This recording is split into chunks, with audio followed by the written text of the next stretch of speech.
ዓለማዊ ነገር ያስደስተኛል ብለው የሚያስቡ ሰዎች ሁሌም ታሳሪ ናቸው። ባይዘው በቀላሉ መታሰር ይችላሉ።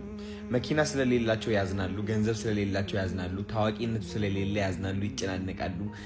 ወንዶች ሆነው ሴቶች ስላልወደዷቸው ይጨናነቃሉ፣ ሴቶች ሆነው ደግሞ ወንዶች ስላልወደዷቸው ወይም ደግሞ እድሜያቸው ስላለፈ ምናምን ይህ ሁሉ ጭንቀት የሚመጣው ዓለማዊ ላይ ስታክ ስለሆነ ነው፣ ስለታሰርን ነው። ዓለማዊ ነገር ያስደስተኛል ብለን ስላሰብን ነው። የኔ ህይወት መቀየር የጀመረው ማለት ነው። እቺ ዓለም በምንም ተአምር እኔ ደስታ ልጨምርልኝ አትችልም። እሱን ሳውቅ ነው በቃ ይቺ ዓለም የምትሰጠው ደስታ ኦሬዲ ውስጤ ላይ አለ። ገባችሁ? ትልቅ መኪና አለኝ፣ ትልቅ ገንዘብ አለኝ፣ ትልቅ ታዋቂነት አለኝ። ኦኬ ሜቢ ሊያዝናናኝ ይችላል፣ ግን እንደማያስደስተኝ አውቀዋለሁ። ደስታዬ የሚመጣው ውስጤ በሚፈጠረው ስሜት ነው። ያ ስሜት እኔ ነኝ የምፈቅድለት። ገባችሁ አይደለ? እኔ ነኝ የምፈቅድለት። ገንዘብ ሲኖረኝ ብቻ ነው የምደሰተው ብሎ የሚያስበው ሰው ገንዘብ እስከሚመጣ ድረስ ጭንቅ ሀዘን ውስጥ ይገባል ምናምን። ሀዘን ውስጥ ገብተህ ተጨናንቀ ደግሞ ገንዘብ ማምጣት አትችል ነገር።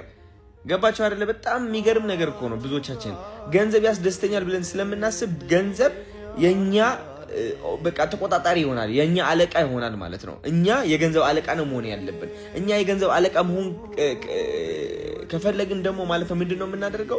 ገንዘብ እንደማያስደስተን ማወቅ አለብን። ያ ገንዘብ ይሰጠኛል ብለን ያሰብነው ደስታ እኛ ውስጥ ላይ እንዳለ ማወቅ አለብን እንጂ ገንዘብ ወረቀት ነው ጋይስ፣ ገንዘብ ወረቀት ነው። ወረቀት ያ ገንዘብ የምታመጡት ግን ውስጣችሁ ታስተካክሉና ገንዘብ ይገባኛል ትላላችሁ። አይምሯችሁ ላይ ገንዘብ የሚያመጡ ሐሳቦች ብቅ ማለት ይጀምራሉ። እኛ ግን እነዛ ሐሳቦች መስማት አንችልም። ለምን? ጭንቀቱ ላይ ፎከስ እያደረግንና እያተኮርን ስለሆነ። ገንዘብ የሚለው ሐዘን የለኝም የሚለው ሐዘን ላይ ነን ያለ ነው። ገባችሁ?